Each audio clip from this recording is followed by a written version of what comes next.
Bim les ninjas, aujourd'hui on va regarder en fait comment est-ce qu'on fait des frappes droites, donc des jab cross, mais en version ninjutsu. Ok? Donc une des premières questions c'est pourquoi en fait on va pas tourner ce point en fait comme en boxe anglaise. Ok? Pourquoi est-ce qu'on va aller tout droit comme ça en fait dans nos frappes? Ok?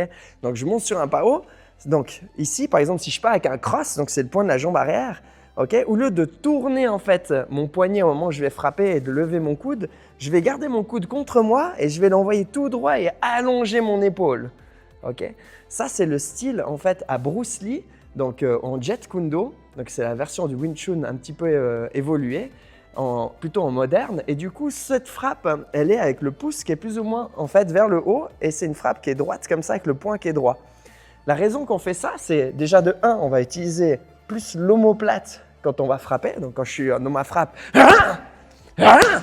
quand je suis en train de frapper avec ça, j'utilise beaucoup mon omoplate. Et quand je vais tourner, en fait, je vais plus utiliser le haut de mon épaule si je tourne.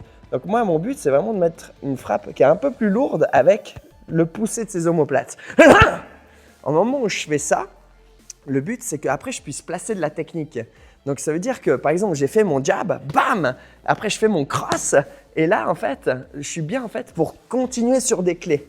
La position de mon poing me permet après de pouvoir avancer en fait et de pouvoir passer des clés droit derrière.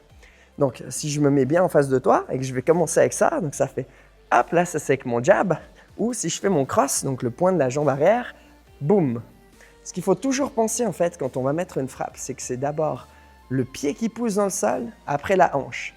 Donc, qu'est-ce qui se passe? Si je suis sur mon talon, ça ne va pas super bien. Si je suis sur ma pointe de pied, ça va me donner de la vitesse. Donc, je donne de la vitesse et je tourne la hanche et je viens frapper tout droit comme ça, ok? Avec le poing vers le haut comme ça. L'avantage aussi, quand on va frapper en fait ce genre de frappes qui sont droites, c'est que ça se voit moins venir que si d'un coup j'ai mon coude qui va se lever. Ok? Elle est un peu plus cachée. Ça marche? Donc ça, c'est vraiment en fait notre style de combat, donc qui est vraiment différent. C'est pour ça qu'on va garder ce point qui reste droit. Maintenant, si d'un coup je suis plutôt dans la rue et que je dois utiliser ces frappes, je vais plutôt utiliser la main ouverte. Je pense que tu as déjà vu pas mal de mes vidéos et quand je vais taper avec la main ouverte, il y a une raison à ça, c'est que ici les phalanges, ça va se casser en fait si je viens sur une tête dure. Donc je vais plutôt privilégier d'aller en fait avec ces paumes de main, avec le fond de la main, le talon de la main et garder les doigts ouverts. L'avantage quand je viens avec un cross, donc comme ça en fait, donc je suis en train de taper, l'avantage c'est qu'au moment où je tape, okay, si d'un coup je fais sur sa tête, doucement, bam, en fait je peux aller attraper avec mes doigts les oreilles, les yeux et après placer de la technique derrière ma frappe. Donc je remonte avec la paume de main, donc ça équivaut vraiment à une bonne frappe en fait. Hein.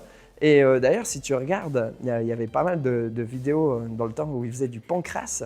Donc c'est comme du MMA en fait, où ils tapent avec les paumes de main parce qu'à force de taper avec les poings, en fait, ils se faisaient mal. Donc ils préféraient bien sûr taper, tu avais des rounds de combat où ils tapaient vraiment avec ses paumes de main, avec le talon de la main. En plus, si on est ici, donc je suis en train de taper, donc je fais mes deux frappes, mon jab cross. Ici, droit derrière, c'est beaucoup plus facile pour passer mes clés, comme on a vu dans la vidéo d'avant. Donc, j'ai directement mes clés qui arrivent et du coup, je peux continuer mes frappes. Donc, au lieu d'aller avec mon poing, avec les phalanges, je vais plutôt aller griffer les yeux, ce qui est beaucoup mieux en fait, si d'un coup je veux m'en sortir en self-défense, que de juste mettre un coup et ça va exploser la mâchoire. J'ai un griffer les yeux et qu'est-ce qui se passe en griffant les yeux? J'ai le temps en fait de me barrer, de lui mettre un coup ou de continuer sur un enchaînement pour le mettre jusqu'au sol. Et ça un peu, c'est la philosophie qu'on a, c'est en fait quand on va en fait se défendre, que nous on se fasse pas mal et qu'on fasse un maximum de dégâts pour qu'on puisse s'en sortir.